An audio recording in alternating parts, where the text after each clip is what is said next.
காணாமலாக்கப்பட்ட தமது உறவுகளை நினைவு கூர்ந்தும் அவர்களை மீட்டுத் தருமாறு கோரியும் சர்வதேச மனித உரிமைகள் தினமான நேற்றைய தினம் திருக்கோயில் பிரதேசத்தில் கவன ஈர்ப்பு போராட்டம் ஒன்று இடம்பெற்றது.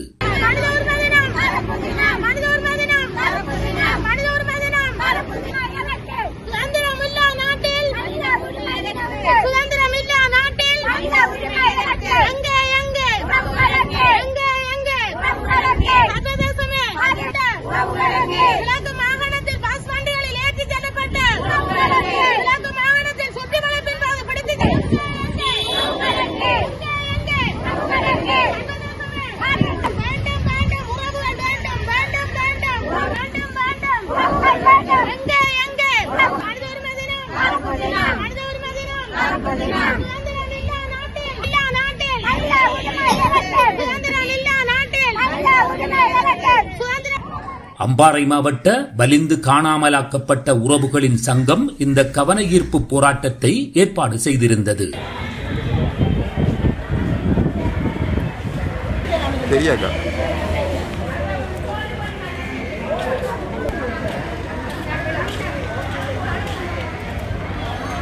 வலிந்து காணாமலாக்கப்பட்டவர்களின் உறவுகளின் அம்பாறை மாவட்ட தலைவி தம்பிராசா செல்வராணி தலைமையில் இடம்பெற்ற இந்த போராட்டத்தில் ஈடுபட்டவர்கள் காணாமலாக்கப்பட்ட தமது உறவுகளின் புகைப்படங்களை ஏந்தியவாறு கோஷங்களை எழுப்பினர். சர்வதேச நீதி விரைவாக கிடைக்க வேண்டும் என கோருகின்றோம்.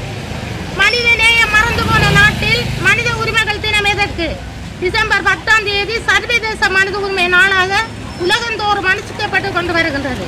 சர்வதேசமும் அனைத்துலக ஈழத்தமிழர் கைவிட்ட நிலையில் மனிதர்களாகவோ எம்மை பார்க்கிறீர்களா? எமக்கு எந்த உரிமையாவது வழங்குகிறதா? நமக்கு சர்வதேச நீதி வருமா என்ற கேள்வியோடு சர்வதேச மனித உரிமை தினத்தை வடக்கு கிழக்கு மாகாணம் வலிந்து காணாமலாக்கப்பட்ட உறவுகளின் சங்கத்தினாகிய நாம் எமக்கான சர்வதேச நீதி கிடைக்கும் வரை கருப்பு தினமாக அனுஷ்டித்துக் கொண்டிருக்கின்றோம்.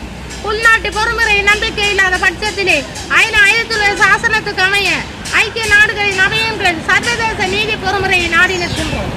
இலங்கை அரசாங்கம் ஐநாவையும் எம்மையும் ஏமாற்றவே OMB என்ற அலுவலகங்களை பலவற்றை திறந்து எம்மினத்தை ஏமாற்றி கூத்துக்களில் கடந்து வந்த பொருளாதாரம் என்ற போர்வையை போர்த்திக் கொண்டு குளிர் காய்ந்து கொண்டிருக்கின்றது இலங்கை அரசு.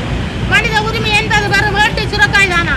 இல்லை என்றால் மனித நேயத்துக்கு நீதி கிடைக்கும் என்ற நம்பிக்கையுடன் போராடி கொண்டிருக்கும் 8 மாவட்ட வலிந்து காணாமலாக்கப்பட்ட உறவுகளின் சங்கத்தினாகிய நாம் 15 வருடங்களாக போராடி கொண்டிருக்கின்றோம். அம்பாறை மாவட்டம் பெரிய நீலாவணை தொடக்கம் பொத்துவில் வரையான காணாமல் போனோரின் உறவுகள் இந்த கவன ஈர்ப்பு போராட்டத்தில் ஈடுபட்டனர். இன்று எங்களுக்கு உலக பொறுமுறை நம்பிக்கை இல்லை. ஸ்ரீலங்கா அரசு எவ்வளவோ உலக பொறுமுறைகளை மாறி மாறி கொண்டு வந்து எங்கள் தமிழ் மக்கள் எங்கள் பாதிக்கப்பட்ட எங்கள் தமிழ் உறவுகளுக்குள் திணிக்கின்றது. நாங்கள் இன்று ஒரு இனத்தை அழித்து நிற்கின்றோம். இறுதி யுத்தத்தின் போது நாங்கள் இனத்தை அழித்து நிற்கின்றோம்.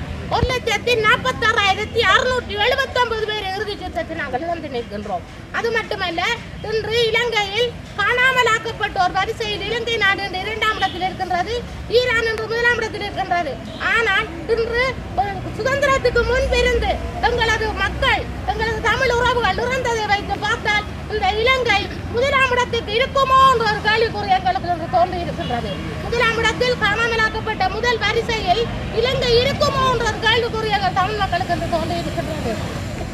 அது மட்டுமல்ல, எங்களுடைய என்ற பிள்ளை எப்ப வருவான், என்ற பிள்ளை வந்துருவானா, என்ற பிள்ளையை நான் பார்க்கணும் என்ற 300க்கும் மேற்பட்ட தாய்மார்களை நாங்கள் 8 மாவட்டத்தில் இழந்து நிற்கின்றோம்.